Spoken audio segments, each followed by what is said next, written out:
নবী করিম সাল্লাল্লাহু আলাইহি ওয়াসাল্লামের অজু করার পদ্ধতি ছিল অত্যন্ত সুশৃঙ্খল।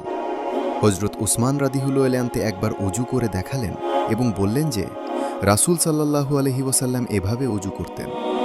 প্রথমে ৩ বার কবজি পর্যন্ত হাত ধোয়া, তারপর কুলি করা এবং নাকে পানি দিয়ে নাক পরিষ্কার করা, ৩ বার মুখমণ্ডল ধোয়া, কনুই সহ উভয় হাত ধোয়া, সম্পূর্ণ মাথা মাসহ করা, টাকনু সহ উভয় পা ধোয়া। সহিহ বুখারী ও মুসলিম। এছাড়াও অজু শেষ করে কালিমা শাহাদাত পাঠ করার বিশেষ ফজিলত রয়েছে।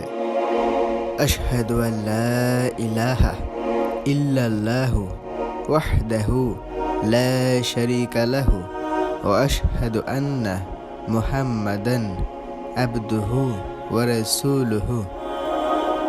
রাসূল সাল্লাল্লাহু আলাইহি ওয়াসাল্লাম বলেছেন, যে ব্যক্তি অজু শেষে এই দোয়াটি পড়বে তার জন্য জান্নাতের ৮টি দরজা খুলে দেওয়া হবে, সে যে কোনোটি দিয়ে প্রবেশ করতে পারবে।